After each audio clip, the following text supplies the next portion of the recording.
하나님 말씀 히브리서 7장 22절에서 28절까지 있는 말씀을 다 함께 찾겠습니다. 히브리서 7장 22절에서 28절입니다. 이와 같이 예수는 더 좋은 언약의 보증이 되셨느니라.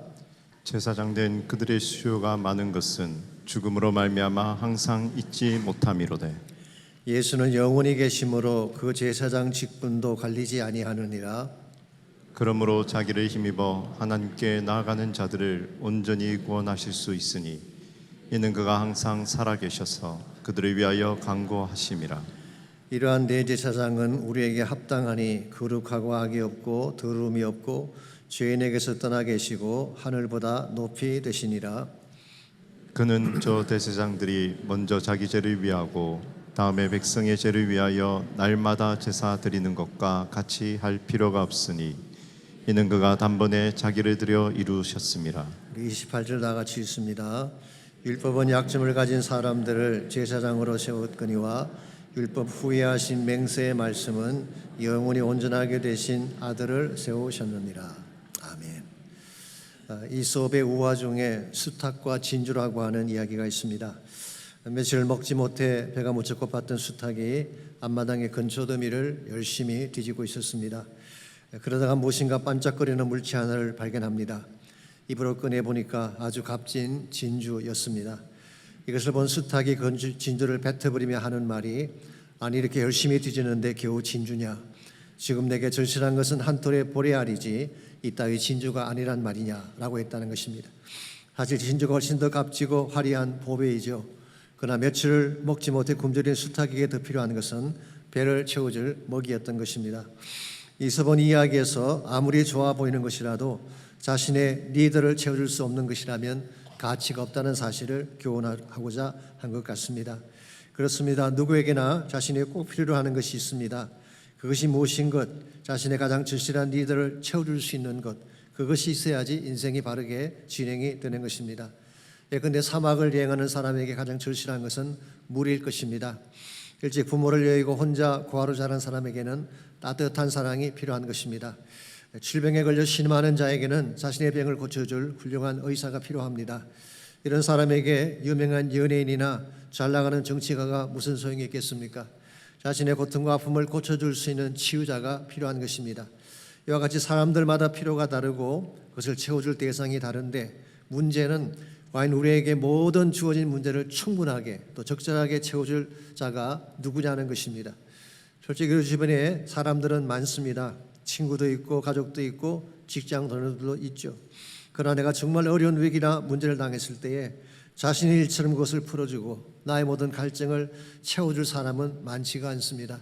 아니 없으면 거의 없는지도 모르겠어요. 그래서 나온 유명한 용어 중에 하나가 결핍 프레임이라고 하는 단어가 있습니다. 자신의 삶 속에 결핍이 있는데 무엇을 해도 채워지지 않는 마음의 상태를 일컫는 것입니다.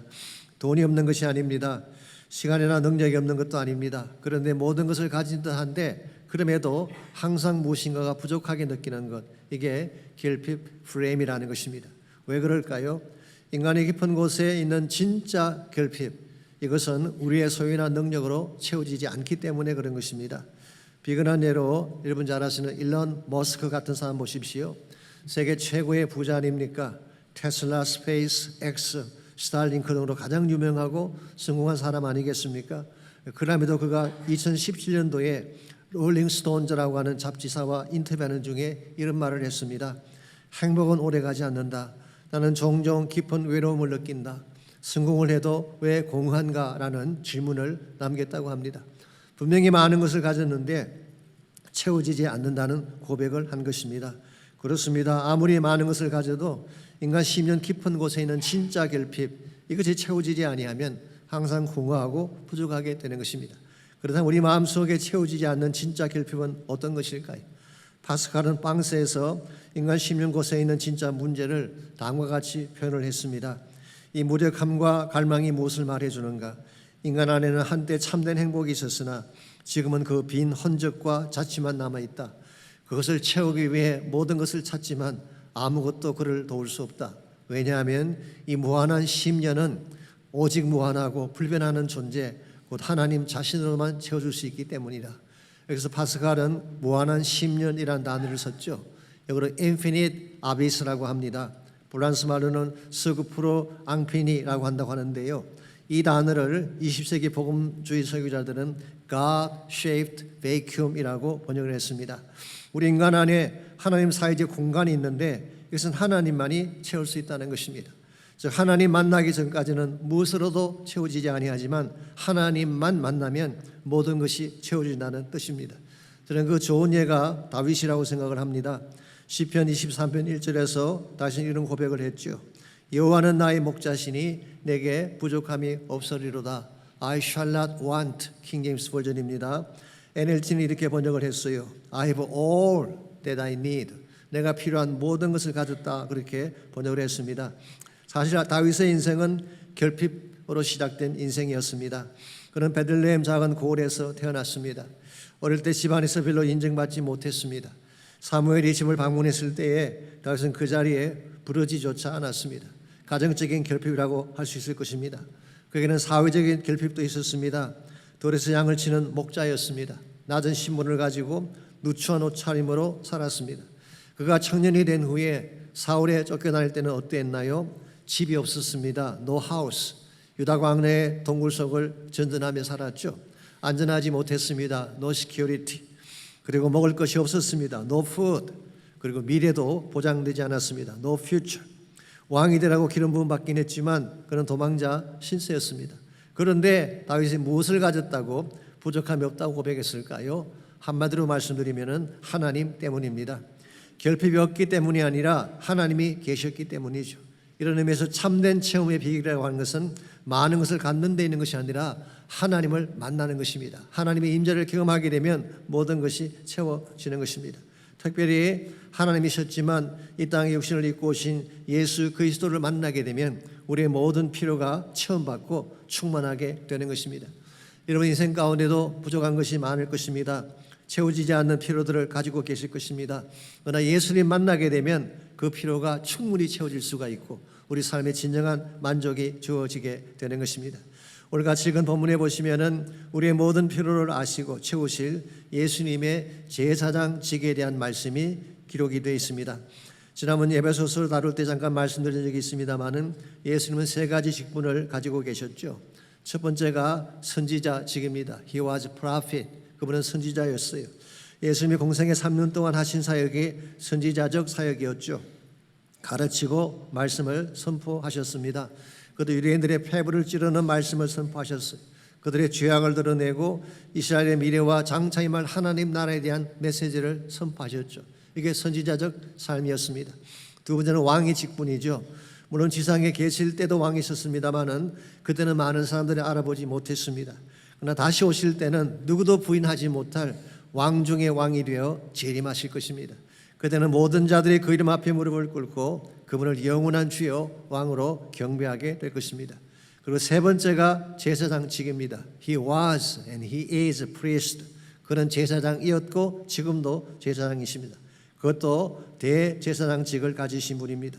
예수님의 제사장직은 십자가에서 시작이 됐죠.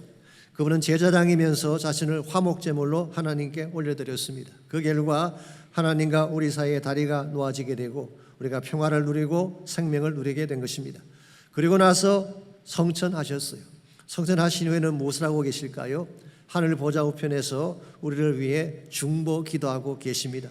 이것이 주님의 priestly ministry, 제사장직인 것입니다. 이와 같은 제사장직은 주님 다시 오실 때까지 계속이 되는 것입니다.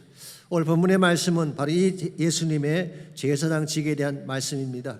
26절을 먼저 보겠습니다. 이러한 대제사장은 우리에게 합당하니 거룩하고 악이 없고 더러움이 없고 죄인에게서 떠나 계시고 하늘보다 높이 되시니라. 여기 보시면은 이 제사장은 우리에게 합당하다는 말씀이 나오죠. 합당하다는 말은 헬라 말로 프레포, 미완료형인 엔 프레펜이 사용됐습니다만은 이것은 fitting, 적합하다, 필요를 적절히 채운다 그런 의미를 가지고 있습니다. 그래서 메시지 바이블은 이렇게 번역을 해놨어요. Perfectly fits our needs. 우리의 필요에 완전하게 적합하다 그렇게 번역을 했고 현대인의 성경은 exactly suited, to our needs. 우리의 모든 필요에 적합하다, 정확하게 적합하다 그렇게 번역했습니다. 정리하면 이런 것입니다.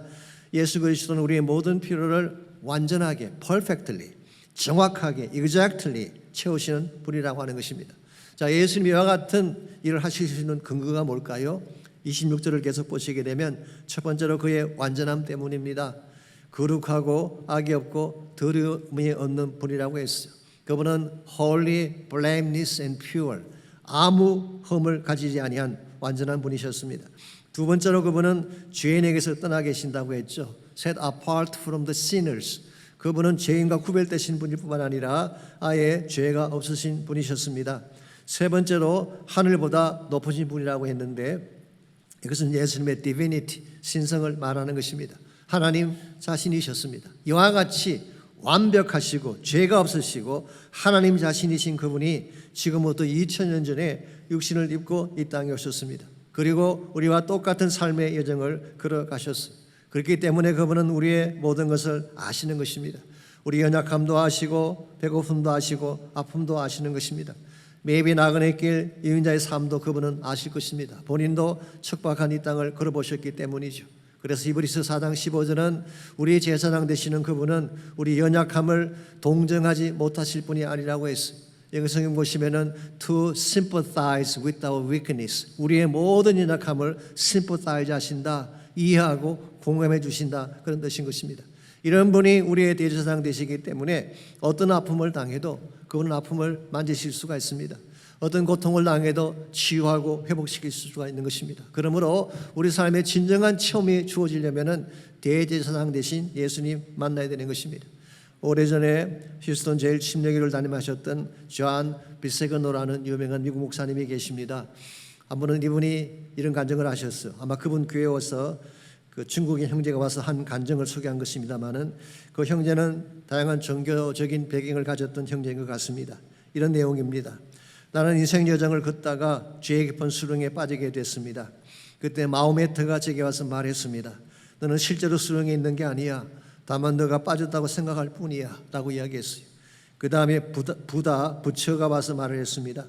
너가 수렁에서 나올 수 있는 7가지 단계가 있다. 만약 너가 기어오르려고 노력하면 나올 수 있을 것이야. 나 아무리 노력해도 나올 수가 없었습니다. 그때 공자님이 와서 말을 했습니다. 내가 수렁에서 나올 수 있는 10단계 수양이 있다. 너가 절반을 한다면 나머지 절반은 내가 도와주마. 그러나 아무리 수양을 닦아도 아무리 노력해도 여전히 죄의 수렁에서 나올 수가 없었습니다. 그때 나사렛 사람이 저에게 다가왔습니다.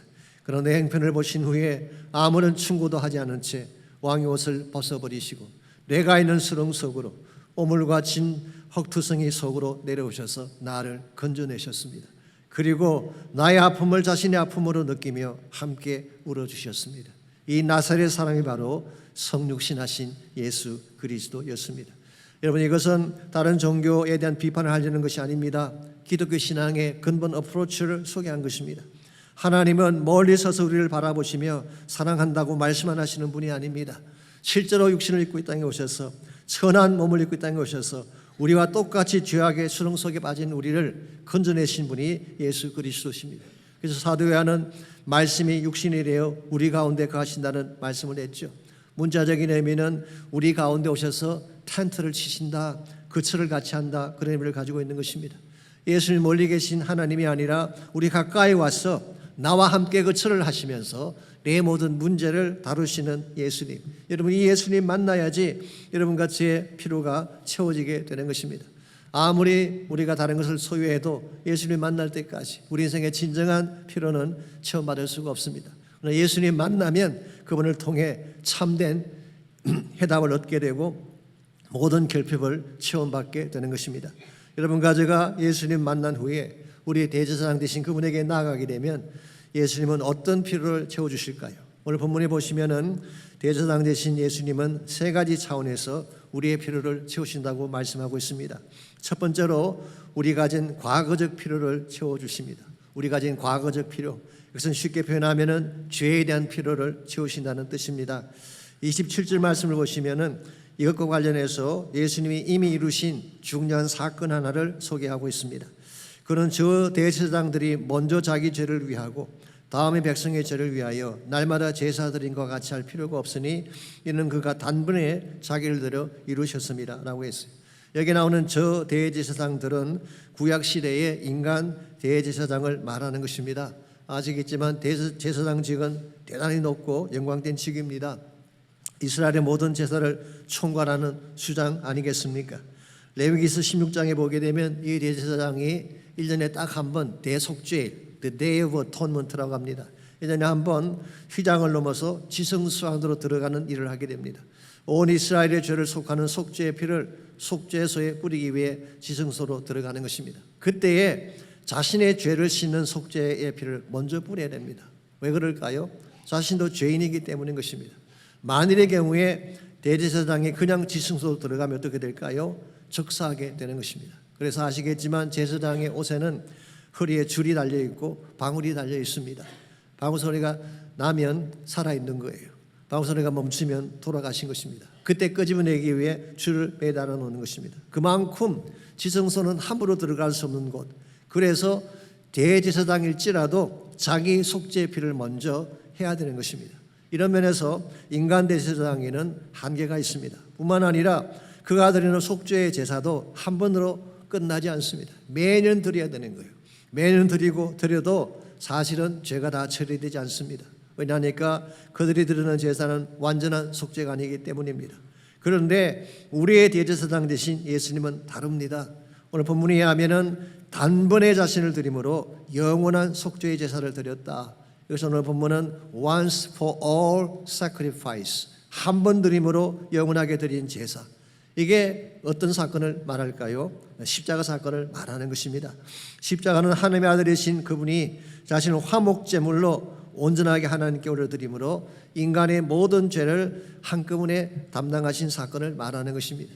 그렇기 때문에 요한복음 19장에 보시면은 예수께서 마지막 남기신 말씀 중에 이 말씀이 있죠. 다 이루었다. It is finished. I am finished가 아닙니다. 예수님이 끝장나신 게 아니에요. 예수님의 구속 사역이 끝이 난 것입니다. 여기 사용된 유명한 헬라 단어가 테텔레스타이라는 단어였죠. paid off, 모든 대가를 다 지불했다, 지불 완료했다 그런 뜻입니다. 특별히 이 단어가 완료형으로 사용되고 있습니다. 이 perfect tense라고 하는 것은요, 과거에 행한 어떤 일이 오늘까지 효력을 미치는 경우에 perfect tense를 쓰죠. 예수님께서 돌아가신 것은 2000년 전입니다. 과거에 행한 일이시죠. 분명히 2000년 전에 주님이 속죄의 제사를 드리셨는데 오늘까지도 누구든지 예수를 믿기만 하면 그 속죄의 피가 우리에게 적용이 되어서 죄를 씻게 되는 것입니다. 이것이 바로 대제사장 되신 예수님께서 여러분과 저를 위해 행해 주신 과거적 사건이라고 할 수가 있습니다. 여러분, 우리 인간이 가진 니드 중에 가장 근원적인 니드가 무엇인지 아십니까? 죄에 대한 문제입니다. 이 니드가 채워지지 아니하면 무엇을 해도 무엇을 가져도 행복할 수가 없는 것입니다. 인생에 많은 문제가 있고 많은 아픔이 있고 많은 고통이 있는데요, 그 모든 것들을 추적에 들어가면 딱 한 단어가 나옵니다. sin, 죄라는 단어가 나오는 것입니다. 이걸 처리하지 아니하면 아무리 많은 것을 가져도 행복할 수가 없고 기쁨 가운데 살 수가 없는 것입니다. 우리가 잘 아는 것처럼 우리가 예수님을 우리 구원자로 영접하게 되면 우리의 모든 죄를 용서받게 됩니다. 예수님을 믿는 순간 우리의 모든 죄가 처리가 되는 것입니다. 그럼에도 불구하고 크리스찬들 가운데는 많은 분들이 죄책감과 죄의 고통에 눌려 사는 분들을 볼 수가 있습니다. 이유가 무엇인지 아십니까? 예수를 믿었음에도 불구하고 왜 죄책감에 눌려 살게 될까요? 지은 죄를 자백하지 않기 때문에 그런 것입니다. 여러분, 죄라고 하는 것은 그냥 둔다고 사라지지 않아요. 감춘다고 해서 없어지는 것이 아닙니다. 자백해버려야지 처리가 되는 것입니다. 만일의 경우에 죄를 자백하지 않고 심령에 품게 되면 어떤 현상이 일어나는지 아십니까? 우리 심령을 죽게 만드는 것입니다. 시편 30편 3절에 보게 되면 다윗이 이런 고백을 했습니다. 내가 입을 열지 아니할 때에, 즉 죄를 자백하지 않을 때를 말하는 것이죠. 실제로 다윗은 우리 아내를 범하는 죄를 짓고 나서 그것을 은폐하려고 했습니다. 하나님께 죄를 자백하지 아니하고 자기 마음속에 숨겨놓았을 때에 그의 마음이 어땠는지 아십니까? 종일 신음함으로 내 뼈가 상하였다고 했어요. 하루 종일 신음하며 고통 속에 살고 나의 뼈마디가 상하는 고통이 주어졌다는 거예요. 그러므로 죄를 움켜잡고 있게 되면 그것이 병이 되는 것입니다. 우리를 죽게 만드는 것입니다. 그러므로 가장 지혜로운 방법은 나의 마음속에 있는 모든 죄를 이미 2000년 전에 나를 위해 죽어주신 예수 그리스도의 십자가 앞에 가지고 나가서 자백해버리는 것입니다. 자백하게 되면 우리의 모든 죄를 깨끗게 하신다고 약속하셨어요. 요한일서 1장 9절입니다. 만일 우리가 우리 죄를 자백하면 저는 미쁘시고 이루오셔서 우리 죄를 사하시며 우리를 모든 불의 가운데서 깨끗게 하실 것이라고 약속해 주셨어요. 그리고 죄는 품고 있는 것이 아니라 자백하며 처리할 때에 자유하게 되는 것입니다. 맥스 루케이드가 쓴 글에 보면은 이런 이야기가 나옵니다. 사실 미국 설교자들이 많이 인용하는 아주 유명한 예화이죠. 한 소년이 시골 할머니 집에 놀러 갔습니다. 마당에서 돌을 던지며 놀던 중에 실수로 할머니가 키우던 오리 한 마리를 맞춰 죽이고 말았어요. 너무 놀란 소년이 아무에게도 이야기를 하지 못하고 오리를 몰래 땅에 묻어버렸습니다. 그랬는데 이 장면을 여동생이 다 보고 있었어요. 그날 저녁 여동생이 오빠에게 말합니다. 오빠, 내가 다 본 것 알지? 오리. 자, 그날 이후부터 소년은 오리 한마디면 여동생이 시키는 모든 일을 해야 했습니다. 설거지도 하고 청소도 하고 심부름도 하고 안 하려고 하면 오리 옷자만 나오면 끝입니다. 왜 그랬을까요? 본인이 지은 죄 때문이었어요. 며칠이 지나자 소년은 견딜 수가 없었습니다. 여동생의 요구가 점점 심해지고 마음의 짐이 너무 무겁기 때문이죠. 그래서 결국 소년은 용기를 내어서 할머니에게 자백을 했습니다. 할머니, 사실은 제가 오리를 죽였어요. I am sorry. 그때 할머니 놀라지 않았어요. 이렇게 말합니다. 얘야, 나는 이미 알고 있었단다. 그러나 너가 내 입으로 자백할 때까지 너 스스로 묶여 있었던 것이야. 여러분 기억하십시오. 사탄은 이것을 죄를 이용해서 우리를 결박하려고 합니다. 우리가 죄를 짓게 되면 죄책감을 심어주고 죄에 묶여 살게 하는 것이 사탄의 전략이에요. 여기에 속으면 안 되는 것입니다. 요한일서 1장 7절 말씀에 하면은 예수의 피가 우리를 모든 죄에서 깨끗게 하셨습니다. 그러므로 어떠한 죄를 지었을지라도 죄에 묶여 종로로 하지 말고 십자 앞에 나아가서 자백해 버리시기 바랍니다. 그때 우리 심령 속에 자유함이 주어지게 되고 기쁨이 회복이 되는 것입니다. 이것이 예수님께서 여러분과 저를 위해 행해 주신 과거적인 사역입니다. 두 번째로 우리가 주님께 나가게 되면 우리의 현재적인 필요도 채워주십니다. 대제사장 되신 예수님은 과거에 우리 죄를 위해 죽으셨을 뿐만 아니라 현재 살아서 여러분과 저를 위해서 일하고 계신다고 말씀합니다. 25절입니다. 그러므로 자기를 힘입어 하나님께 나아가는 자들을 온전히 구원할 수 있으니 이는 그가 항상 살아계셔서 그들을 위하여 간구하심이라. 여기 보시면 항상 살아계신다. Always He is living. 항상 살아계셨어. 여러분 예수님은 십자가에서 돌아가셨죠. 그러나 그것으로 끝이 아니었습니다. 사흘 만에 다시 살아나셨어요. 그 후에 어떻게 되셨나요? 성천하셨습니다. 그리고 하늘 보좌 우편에 살아계십니다. 그리고 무엇을 하실까요? 우리를 위해 간구하신다. 이게 예수님의 중보기도이죠. 예수님의 제사장적인 중보기도 사역을 하시는 것입니다. 사도 바울은 로마서 8장 34절에서 이 사실을 좀 더 정확하게 기록을 했습니다. 누가 정죄하리요? 죽으실 뿐 아니라 다시 살아나시는 예수 그리스도 예수이니 그는 하나님 우편에 계신 자요 우리를 위하여 간구하시는 자신이라. 여기에 예수님의 현재적 사역이 잘 기록되어 있습니다. 예수님은 지금도 살아계셔서 하나님 우편에 계시면서 여러분과 저를 위해 중보자가 되어 기도하고 계신다는 거예요. 여러분 인간 중보 기도도 중요합니다. 인간이 중보 기도하는 것도 참 중요하죠. 그러나 인간 중보자는 가끔 졸 수도 있고 깜빡해서 기도를 스킵할 수도 있을 것입니다. 근데 주님은 그렇지 않아요. 주무시지도 않고 졸지도 아니하시고 하루 24시간 every moment 여러분과 저를 위해 기도하시는 것입니다. 심지어 우리가 지쳐서 기도할 힘조차 없을 그때에도 still 우리를 위해 기도하시는 예수님, 이보다 더 든든한 백이 어디 있겠어요? 이와 같이 밤낮으로 우리를 위해 기도하시기 때문에 자기를 힘입어 하나님께 나아가는 자들을 온전히 구원할 수 있다라고 말씀하신 것입니다. 그래서 구원한다는 말은 물론 죄에서 구원한다는 말도 포함되지만 모든 문제에서 건져내신다는 뜻입니다. 여러분과 제가 어떤 문제를 가지든지 예수님의 이름을 힘입어서 보좌 앞에 나가게 되면 하나님께서 응답해 주셔서 건져내어 주시는 것입니다. 솔직히 우리 인생이라고 하는 것이 누구도 앞날을 예측할 수 없는 거 아니겠습니까? 언제에서 무슨 일이 생길지 아무도 예측할 수가 없습니다. 그런데 무슨 일을 당하든지 그 이름을 의지하고 보좌 앞으로 나가기만 하면 하나님이 예수님을 통해서 때를 따라 돕는 은혜를 베푸시는 것입니다. 이걸 믿어야 돼요. 하나님께 나아가 그의 이름을 의지하고 나가 기도하면 때를 따라 돕는 적절한 은혜를 꼭 베푸신다. 이걸 믿을 때에 무슨 문제를 당해도 낙심하지 않고 흔들리지 않을 수가 있는 것입니다. 몇 주 전에 한 자매님이 예배 끝난 후에 저에게 기도를 부탁하셨어요.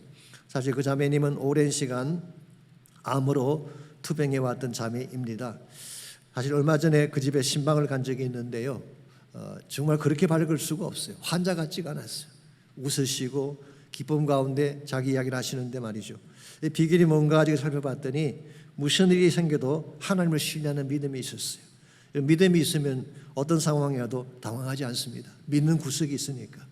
그랬는데 몇 주 전에 저에게 와서 이렇게 부탁했습니다.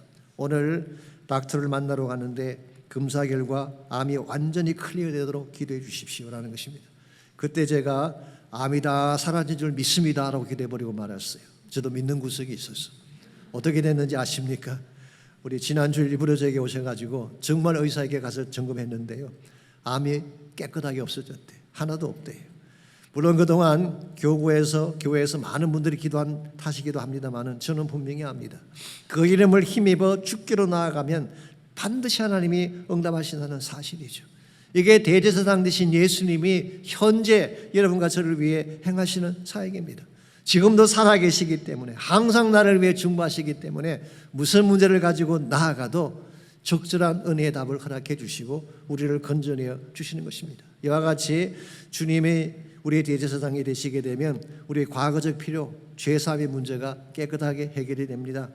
또한 두 번째로 주님이 우리의 대제사장 되시면은 현재적 필요, 우리가 무슨 어려움을 갖든지 간에 그 이름을 힘입어 나가 기도하면 반드시 처리해 주시는 현재적인 역사를 해 주십니다. 그리고 세 번째로 우리가 주님께 나가게 되면 우리의 미래적인 필요마저도 채워주시는 역사를 합니다. 우리의 미래적 필요마저도. 22절을 보겠습니다. 이와 같이 예수는 더 좋은 언약의 보증이 되시느니라. 여기 보시면 더 좋은 언약, a better covenant라고 하는 단어가 나오죠. 자, 그렇다면 덜 좋은 언약도 있나요? 있습니다. 우리는 그것을 옛 언약이라고 합니다. 구약에 기록된 모세의 율법을 말하는 것이죠. 아시겠지만 모세의 율법은 구원의 방편으로 주신 것이 아닙니다. 사실은 죄를 드러내기 위한 정죄의 목적으로 주신 것입니다. 무엇이 죄인지 아닌지를 규정함으로써 하나님의 도를 깨닫게 하고 그리스도 앞으로 인도하기 위해 주신 것이 율법의 목적이에요. 그래서 사도 바울은 갈라디아서에서 율법을 몽학 선생이라고 했죠. 초등학교 교사, 역으로 튜터라고 이렇게 이야기했습니다. 그 말은 뭐냐고 하면 어릴 때 우리를 가르치는 교사를 말하는데 장성하게 되면 그리스도에게 안내하기 위한 도구에 불과하다, 그런 것입니다. 이와 같은 것이 옛 언약인데 새 언약은 다른 것입니다. 새 언약은 예수님의 피로 맺어진 언약이고 구원의 언약입니다. 그러므로 그 속에는 영생이 약속되어 있습니다. 새 하늘과 새 땅이 약속되어 있고 영원한 천국과 산 소망이 약속되어 있는 것입니다. 그래서 오늘 본문은 그 언약을 a better covenant, 더 좋은 언약이라고 부른 것입니다. 그런데 이 언약을 누가 보증해 준다는 것입니까? 우리의 대제사장 되신 예수 그리스도가 보증이 된다고 했어요. He has become the guarantor of the covenant. 더 좋은 언약의 guarantor가 되신다, 보증이 되신다. 저는 여기에 소망이 있다고 생각합니다. 우리의 미래, 우리 영원한 구원은 예수님이 보증해 주시는 것입니다. 아무리 앞이 어두워 보여도 예수님 우리의 앞날에 대한 모든 보증자가 되시기 때문에 염려할 필요가 없는 것입니다. 혹시 인간 중에 우리 미래를 보장할 자가 있을까요? 정치가들이 우리 미래를 보장해 줄까요? 트럼프가 I don't think so. 그렇지 않습니다. 경제가들이 우리 장래를 보장해 줄까요? 아니면 요즘 뜨고 있는 AI가 우리 미래를 보장해 줄까요? AI에게 한번 물어보십시오. 사실 제가 어저께 물어봤어요. 어떤 답이 나오는지 아십니까? AI가 우리 인간의 미래를 보장해 줄까 그랬더니 이렇게 답이 나왔어. 어떤 AI도 보장할 수 없다. AI도 자신을 알고 있는데 AI 믿고 살아서 되겠습니까? 그러므로 여러분들 그들에게 인생 걸면 안 됩니다. 온 땅이 흔들려도 모든 것이 다 떠나가도 영원토록 우리 삶을 보장할 유일하신 분 예수 그리스도에게 인생을 거시기 바랍니다. 그분에게 인생을 걸 때에 우리의 과거, 우리의 현재뿐만 아니라 우리의 미래에 대한 모든 것까지도 완전하게 책임져 주시는 것입니다. 우리 인생 여정이라고 하는 것이 우리 힘만으로 달려가기에는 역부질 때가 많습니다. 우리 힘만으로 할 수 있는 것이 거의 제한되어 있기 때문이죠. 그런데 우리 중보자이시며 제사장이신 그리스도와 함께 간다면 우리는 두려워할 이유가 없습니다. 그건 우리의 과거, 우리의 현재, 우리 미래까지 보장해 주시는 전능하신 하나님이시기 때문입니다. 혹시 여러분 삶 가운데 앞길이 보이지 않아 불안해하고 두려워하는 분이 계십니까? 우리 연약함을 아시고 때를 따라 돕는 은혜를 베푸실 예수님의 손을 꼭 붙드시길 바랍니다. 그분을 붙잡으면 안 되는 일도 되게 해주시고 우리가 뚫을 수 없는 길도 뚫어주셔서 앞을 향해 전진하게 만들어 주시는 것입니다. 약 10여 년 전입니다. 2016년 12월 27일 미국의 미디어를 달구었던 뉴스 하나가 있었습니다. 그랜 캐년 입구에서 조난을 당했던 한 가족에 대한 이야기인데요. 펜실베니아에 살고 있던 한 가족이 성탄 연휴를 맞아서 12월 23일, 24일 브라이스 캐년과 그랜 캐년을 방문하기 위해 차를 몰고 유타까지 왔습니다. 그랬는데 GPS가 잘못 안내하는 바람에 이미 길이 폐쇄된 그랜 캐년 노스 림으로 들어가게 됐습니다. 한참을 가다가 무엇인가 잘못된 것을 알고 차를 돌리려고 했지만 바퀴가 눈 속에 빠지면서 꼼짝달싹할 수가 없었어요. 셀폰으로 구조를 요청하려 했지만 꼴짝이기 때문에 전화가 터지지 않았습니다. 누구도 와서 도울 자가 없는 외진 곳에 눈은 계속 내리는데 지금 차 안에는 10살 난 아들과 허리를 다쳐 거동이 불편한 남편 에릭 클라인 그리고 그의 부인 캐런 클라인 세 사람이 타고 있었습니다. 자, 우리라면 어떻게 했을까요? 두 가지 옵션이 있었다고 합니다. 첫 번째로 직접 눈을 뜰고 걸어나가 길을 찾는 것입니다. 이것이 캐런 클라인이 선택한 것입니다. 그녀는 원래 철종 경주자였대요. 자신이 있었습니다. 철의 여인이니까. 그래서 백팩 하나 메고 물 한 병 손에 들고 눈길을 나섰습니다. 그리고 36시간을 눈 덮인 산길을 26마일이나 걸어 나갔어요. 물이 떨어지면 눈을 녹여서 먹고 먹을 것이 떨어지면 나무 뿌리를 캐먹으면서 신발이 벗겨져 맨발이 됐음에도 불구하고 36시간을 잠을 자지 않은 채 잠자면 죽으니까 말이죠. 걷고 또 걸었습니다. 그러니까 영웅적인 행동 아니면 히로익 액션. 이거 보면 참 여자분들 강합니다. 지독하죠. 그래서 여자한테는 절대 대어주지 말라는 것입니다. 못 이깁니다. 이런 분들 어떻게 이기겠어요? 자, 그런데 이 첫 번째 옵션이 워킹했을까요? 길을 찾고 가족을 구할 수 있었을까요? 아닙니다. 나중에 산속에서 작은 쉘터 한 개를 발견하고 겨우 그 속에 들어가 쓰러지고 말았습니다.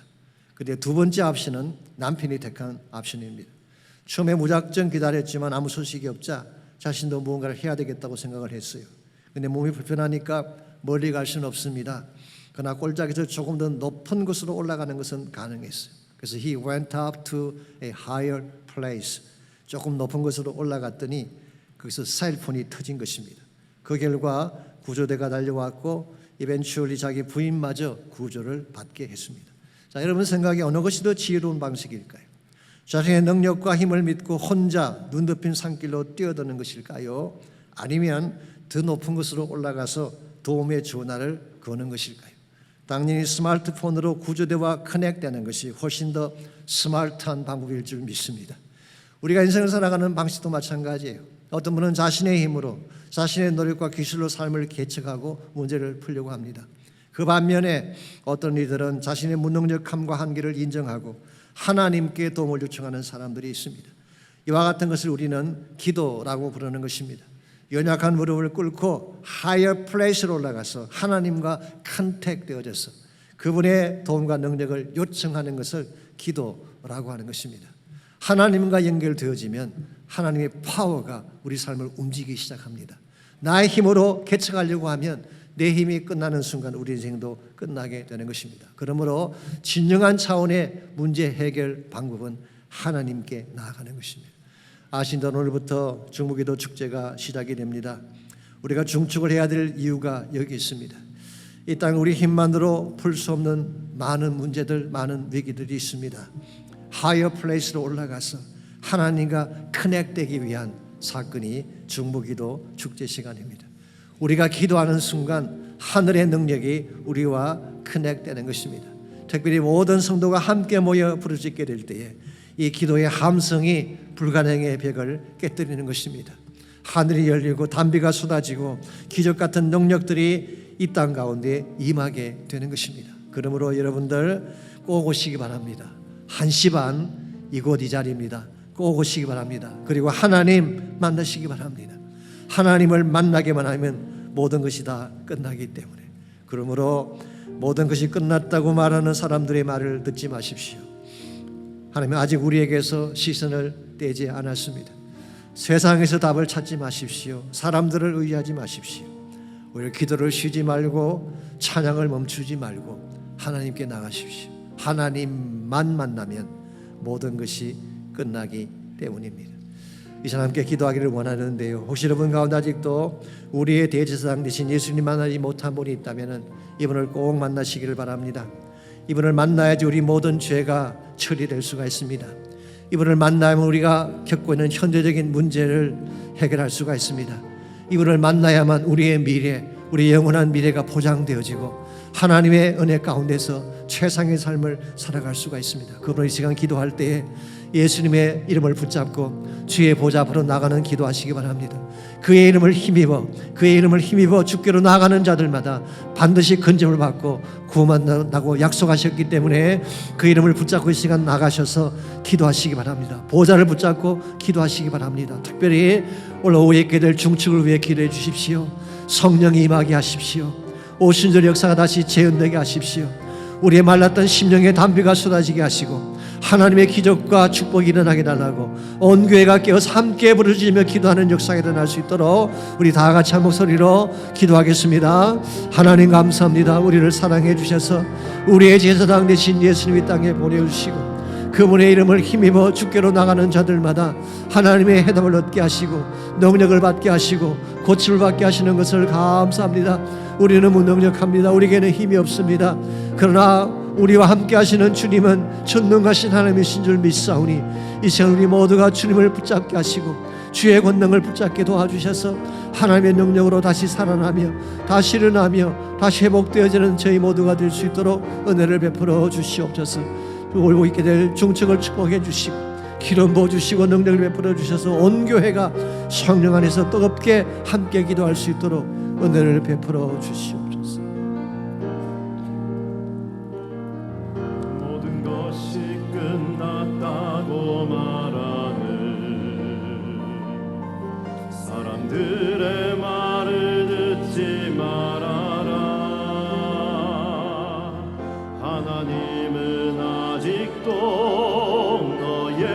너에게서 시선을 떼지 않았다. 세상에서 답을 찾지 말아라. 사람들을 의지하지 말아라. 너의 모든 문제는 하나님만이 해결할 수가 있다. 기도를 쉬지 마라. 찬양을 멈추지 마라. 하나님이 너를 주목하고 있다. 예배에 집중하라.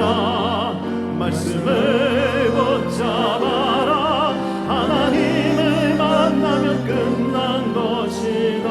우리 다 일어나셔서 다시 한번 고백합니다. 모든 것이 끝났다고 말하는 사람들의 말을 듣지 말아라. 하나님은 아직도 너에게서 시선을 떼지 않았다. 세상에서 답을 찾지 말아라. 사람들을 의지하지 말아라. 너의 모든 문제는 하나님만이 해결할 수가 있다. 가는 길 멈추지 말라. 가는 가는 길 멈추지 마라. 뒤를 돌아보지 마라. 하나님이 너를 주목하고 있다. 의심을 하지 마라. 절대로 포기하지 마라. 하나님을 믿으면 끝난 것이다. 기도를 쉬지 말라. 기도를 쉬지 마라. 찬양을 멈추지 마라. 하나님이 너를 주목하고 있다. 예배에 집중하라. 말씀을 붙잡아라. 하나님을 만나면 끝난 것이다. 예수의 이름은 세상의 소망이요. 예수의 이름은 전국의 기쁨일세. 예수의 이름은 세상의 소망이요. 예수의 이름은 전국의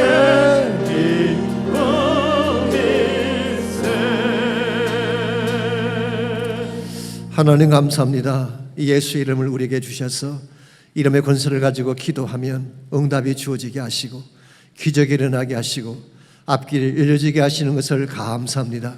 기도를 포기하지 않는 우리가 되게 하시고 찬양을 멈추지 않는 우리가 되게 하시고 주의 능력을 붙잡고 끝까지 주를 향해 달려나가 하나님 사이의 기적을 경험하고 주님 영광을 선포하며 살아갈 수 있는 우리 모두 되게 하여 주시옵소서. 이제는 우리 구주 예수 그리스도의 은혜와 하나님 아버지의 무한하신 사랑과 성령님의 충만한 임재하심이 예배를 마치고 돌아가는 모든 성도 한 분 한 분에게 그들의 가정 위에와 삶의 터전 위에와 자녀들과 자손들 위에 이제로부터 영원토록 함께 하시기를 우리 주님 예수님의 이름으로 간절히 축원하옵나이다. 아멘.